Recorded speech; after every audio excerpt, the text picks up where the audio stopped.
Dear students, a very welcome back in Desi Kaksha. और आप लोग कैसे हैं? आई होप आप लोग स्वस्थ होंगे और मस्त होंगे, है ना यार। अब देखिए, हम आप लोगों को आज ये बताने वाले हैं कि नवोदय विद्यालय की तैयारी कब शुरू करें और इसका सिलेबस क्या होता है डियर स्टूडेंट्स। ओके, तो नवोदय विद्यालय के बारे में तो सारे लोगों ने सुना ही होगा कि भाई नवोदय विद्यालय का एग्ज़ाम जो है 5th क्लास के बच्चे देते हैं और 6 क्लास से नवोदय विद्यालय जो है बच्चों का एडमिशन ले लेता है और 6 से 12 तक बच्चों को फ्री ऑफ कॉस्ट पढ़ाई लिखाई सारी चीज़ें वो प्रोवाइड कराता है। ओके, तो इसके बारे में तो आपको पता ही होगा, इसीलिए आप इसके सिलेबस के बारे में और इसकी तैयारी कब की जानी चाहिए इसके बारे में आपने वीडियो सर्च की है। ओके, तो चलिए हम लोग बात करते हैं कि इसका सिलेबस क्या होता है और इसकी तैयारी कब शुरू करें। तैयारी कब शुरू करें ये बात हम आपको सबसे लास्ट में बताएंगे, जब आपको ये पूरा आइडिया हो जाएगा कि इसका सिलेबस क्या होता है। ओके डियर, चलिए तो देखिए, इसके सिलेबस में जो मेन चीज़ें होती हैं वो मेन सिलेबस में इसके आता है डियर। सबसे पहली बात जो होती है वो होती है रीजनिंग। जो पहली चीज़ आती है डियर वो आती है रीजनिंग। तो एक होती है रीजनिंग, दूसरी चीज़ मैथमेटिक्स पूछी जाती है और तीसरा लैंग्वेज का टेस्ट लेता है, जिसमें आपका हिंदी, इंग्लिश या कोई भी आपकी जो रीजनल लैंग्वेज होती है, जो भी आपकी रीजनल लैंग्वेज हो, ओके, वो लैंग्वेज आपसे वो पूछता है। ओके, तो अब बात ये आती है कि कितने कितने क्वेश्चंस किस किस सेक्शन से पूछे जाते हैं। ओके, तो आप ये जान लीजिए कि रीजनिंग से आपके पूछे जाते हैं 40 क्वेश्चंस। ओके, और मैथमेटिक्स से 20 क्वेश्चंस पूछे जाते हैं और लैंग्वेज से आपके 20 क्वेश्चन पूछे जाते हैं। अब ये किस किस हिसाब से और कितने कितने मार्क्स के होते हैं ये चीज़ आप जान लीजिए। रीजनिंग का आपका 40 मार्क्स का होता है डियर, ये 40 मार्क्स होता है। मैथमेटिक्स का एक क्वेश्चन आपका जो होता है वो 1.5 मार्क्स का होता है और लैंग्वेज का एक क्वेश्चन जो होता है वो आपका 1.5 मार्क्स का होता है। तो 1.5 इंटू 20, 1.5 इंटू 20, तो ये हो गया आपका कितना 30।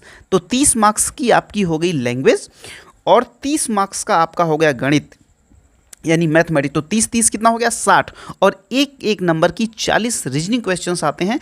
कुल मिला के आपका जो पूर्णांक बनता है डियर स्टूडेंट्स वो 100 मार्क्स का बनता है। अब ये बात आती है कि 100 में कितना मार्क्स पाएँ तो सिलेक्शन होता है। इसके लिए मैंने एक सेपरेट वीडियो बनाई हुई है, उसका आपको लिंक जो है डिस्क्रिप्शन में मिल जाएगा।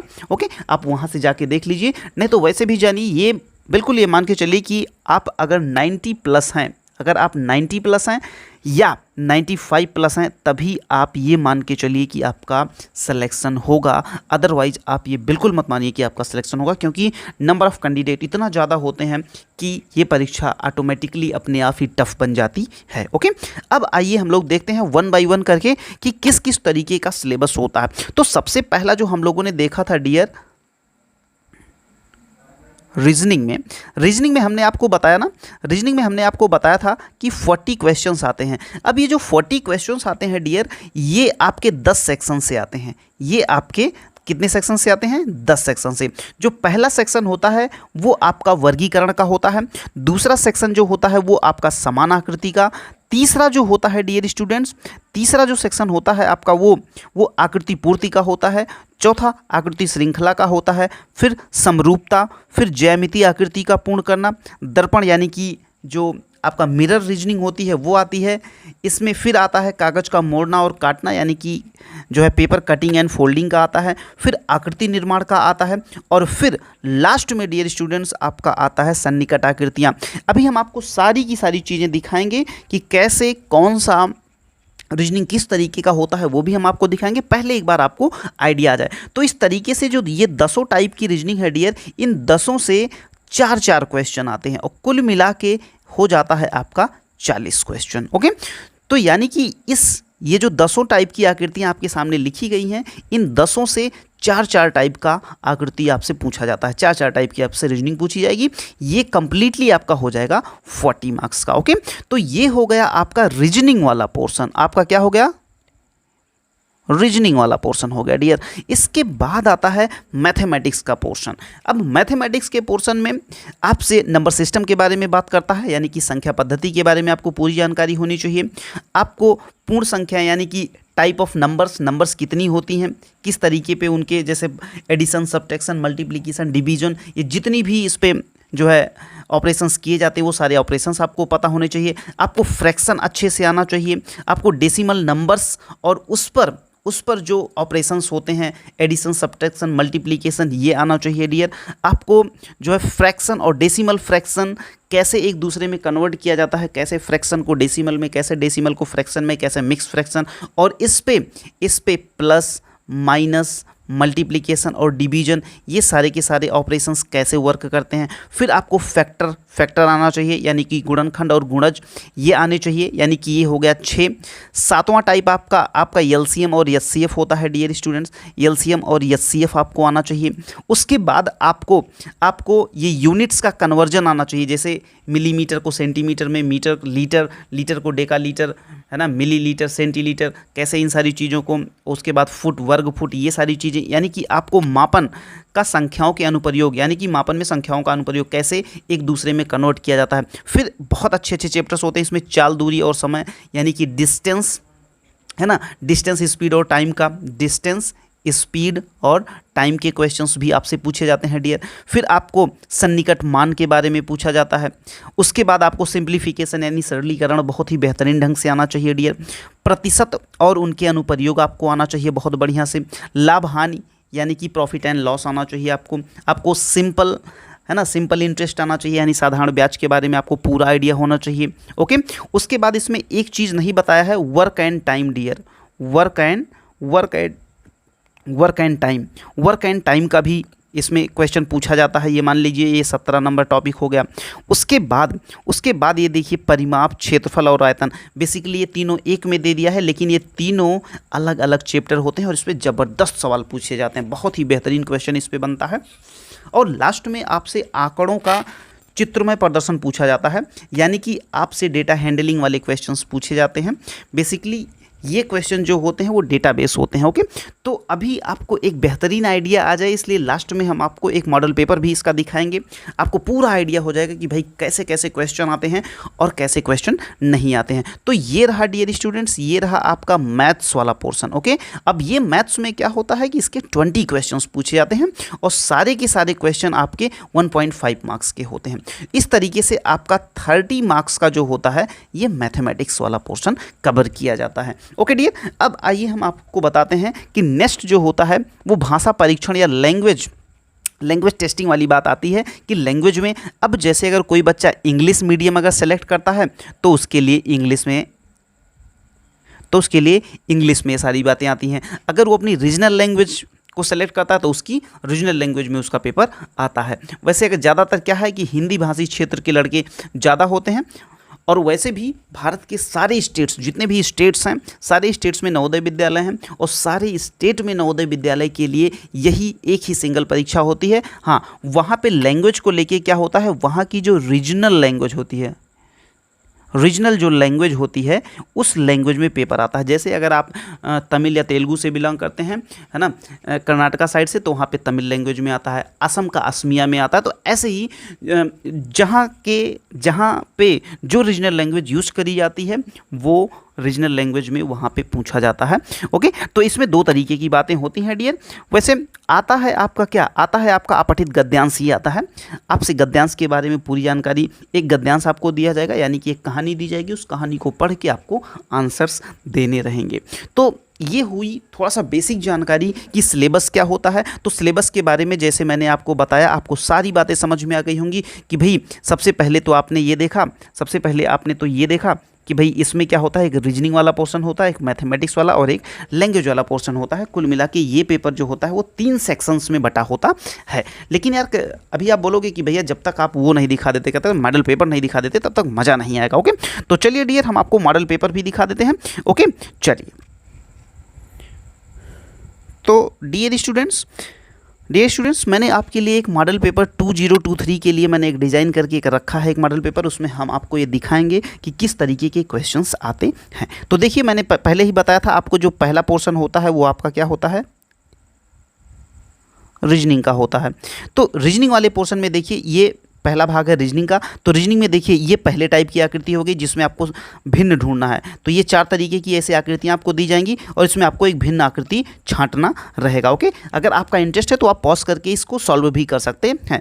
दूसरी टाइप की जो रीजनिंग आती है डियर स्टूडेंट्स, दूसरे टाइप की रीजनिंग में आपको समान आकृति ढूंढनी रहेगी, यानी जैसे ये ऊपर वाला दिया गया है वैसे ही आपको नीचे वाला ढूंढना रहेगा। ओके, और उसके बाद देखिए जो तीसरी वाली रीजनिंग आपकी आती है डियर, तीसरी वाली रीजनिंग जो आपकी रहेगी वो रहेगी ऐसे ही श्रृंखला को पूर्ण करना। ओके, तो देखिए 1 2 3 और ये चौथे के लिए स्थान छोड़ा गया, तो आपको ये देखना रहेगा कि इन चारों में से कौन सी आकृति इसमें फिट बैठेगी।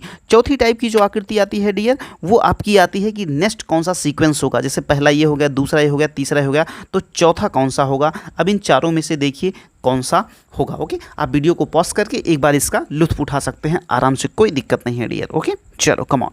अब जो पांचवी टाइप की आकृति होती है डियर स्टूडेंट्स, वो पांचवी टाइप की आकृति ये होती है कि जैसे इसमें और इसमें एक संबंध है, तो वैसे ही इसमें और इसमें कैसा संबंध होगा ये चीज़ आपको ढूंढना रहेगा। ओके, तो इस तरीके से जो पांचवी आकृति हुई ये हुई। छठवीं टाइप की आकृति डियर स्टूडेंट्स आप देख सकते हैं, इसमें क्या होता है, इसमें इस आकृति को कंप्लीट करना होता है। आपको एक रीजनिंग दी जाएगी किनारे, है ना, लेफ्ट हैंड साइड में एक दी जाएगी और राइट हैंड साइड में ये देखा जाएगा कि इसमें कौन सा परफेक्ट बैठेगा, यानी कि इसमें आपको स्क्वायर बनाना रहेगा या सर्कल बनाना रहेगा, है ना, या आपको जो है ट्रायंगल कंप्लीट करना रहेगा। तो इस तरीके से ये फिगर कंप्लीशन वाला आता है। और इस तरीके से जो सातवां आता है ये आपको हमने बताया था कि एक मिरर वाली आती है, तो ये मिरर वाली रीजनिंग हो गई। ओके, ये मिरर वाली रीजनिंग हो गई। अब आठवां क्या होता है, आठवां भी आप देख लीजिए डियर स्टूडेंट्स। आठवां कुछ इस तरीके का होता है, पेपर कटिंग एंड फोल्डिंग। आप देखिए ये इसी दिशा निर्देश के अनुसार आप इसको मोड़ेंगे, फिर उसके बाद काटेंगे, और जब आप इसको ओपन करेंगे तब आपको ये वाला होगा, या वाला, या ये वाला, या ये वाला, कौन सी रीजनिंग सही होगी ये चीज़ आपको फाइंड आउट करना रहेगा। ओके, नौवीं टाइप की आकृति जो होती है आपको ये देखना रहेगा कि भाई इन तीनों से मिलके जो परफेक्ट बनेगी वो कौन सी है, ये है कि ये है कि ये है कि ये है, ये चीज़ आपको देखना रहेगा। ओके, चलिए, और जो सबसे लास्ट टाइप वाली रीजनिंग होती है डियर स्टूडेंट्स, सबसे लास्ट वाली रीजनिंग जो होती है वो होती है 10वें टाइप वाली, वो है ये वाली रीजनिंग। इसमें आपको ये देखना है कि ये छुपा हुआ है, इसमें ये वाला पोर्शन इसमें या इसमें या इसमें या इसमें किस में छुपा हुआ है, ये चीज़ आपको ढूंढना रहता है। तो इस तरीके से ये 10 की 10 टाइप की आकृतियाँ आपको समझ में आई होंगी। ओके डियर, और अब आप देखिए मैथमेटिक्स का क्वेश्चन कैसे आता है। मैथमेटिक्स का पेपर ऐसे ही आता है, ऐसे ही मैथमेटिक्स का पोर्शन होता है आपका मैथ्स वाला। ये आपका मैथ्स का पोर्शन है। इसमें देखिए 41 से लेके आपको 60 तक के क्वेश्चंस दिए जाएंगे, और 60 तक में वही जितने भी ये देखो डेटा हैंडलिंग का क्वेश्चन यहाँ पे है, ठीक है, यहाँ पे देखो LCM SCF का क्वेश्चन है, ठीक है, यहाँ पे देखो ये क्या है, ये आपका नंबर सिस्टम से ये क्वेश्चन उठाया गया है। ये क्वेश्चन आपका कहाँ से उठाया गया है, ये क्वेश्चन नॉर्मल जो है सिंप्लीफिकेशन से उठाया गया है, ठीक है, इसमें बड़ी और छोटी पूछा जा रहा है। ये देखो वर्क एंड टाइम से उठाया गया है क्वेश्चन। ओके, तो इस तरीके से वो जो मैंने आपको 15-20 चैप्टर बताए थे वहाँ से वो क्वेश्चंस उठाए जाते हैं। ओके डियर, ये देखो ये घन घनाभ से क्वेश्चन आ गया, यानी कि आपका कहीं ना कहीं से वैल्यूम या सरफेस एरिया वगैरह, या आपका जो है क्षेत्रफल परिमाप और आयतन से आ गया। तो इस तरीके से ये मैथ के सारे 18-20 जो चैप्टर्स हैं वहाँ से क्वेश्चन से पूछे जाते हैं। ओके डियर, चलिए आइए नेक्स्ट देखिए हिंदी के क्वेश्चंस कैसे आते हैं। हिंदी के क्वेश्चन आप देखिए ये हिंदी भाषा वाला पोर्शन है। इसमें क्या होता है कि इसमें आपको एक अनुच्छेद दिया जाएगा, यानी कि एक गद्यांश दिया जाएगा, एक कहानी दी जाएगी, और उस कहानी को पढ़ के उसके बाद देखिए ये आपको क्वेश्चंस के आंसर देने रहेंगे। तो इस तरीके से एक ये हो गया, 2 हो गया, फिर उसके बाद ये देखिए तीसरा हो गया और ये चौथा। इस तरीके से 4 गद्यांश दिए जाते हैं, और चारों गद्यांश में 5-5 क्वेश्चंस पूछे जाते हैं। चारों गद्यांश में कितने 5-5, तो 4 पंचे कितना हो गया 20 क्वेश्चंस इसके होते हैं, और एक क्वेश्चन होता है आपका 1.5 मार्क्स का, तो 30 मार्क्स का आपका हिंदी हो जाता है। ओके डियर, तो इस तरीके से डियर स्टूडेंट्स जो होता है, इस तरीके से आपका नवोदय विद्यालय आपका टेस्ट परीक्षा लेता है, जिसके बाद आपका स्कोर अगर 90 या 95 प्लस आता है तो आपका सिलेक्शन बहुत ही आसानी से हो जाता है। ओके डियर, तो मेरे ख्याल से डियर स्टूडेंट्स आपको ये सारी बातें समझ में आई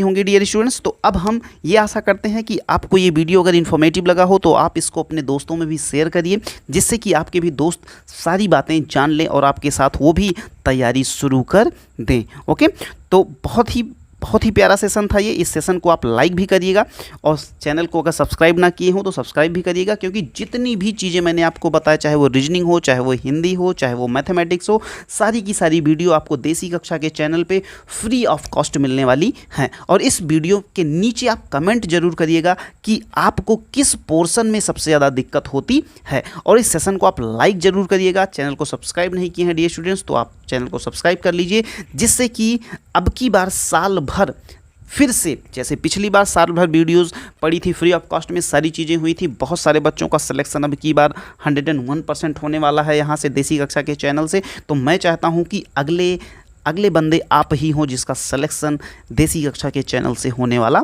हो। ओके, तो ठीक है, मैं आशा करता हूं कि आपको ये सेशन बहुत ही ज़बरदस्त लगा होगा। ओके डियर स्टूडेंट्स, तो जहां कहीं भी आप स्वस्थ रहिए, मस्त रहिए, व्यस्त रहिए, लेकिन आप अपनी पढ़ाई को ज़बरदस्त ढंग से करते रहिए। और चैनल के नीचे आप कमेंट करिए कौन सा पोर्शन आपको सबसे टफ लगता है, वीडियो कितनी इन्फॉर्मेटिव लगी, आप कमेंट करके हमको बताइए। ओके डियर, चलिए ठीक है, okay bye bye, take care, love you all, जय हिंद।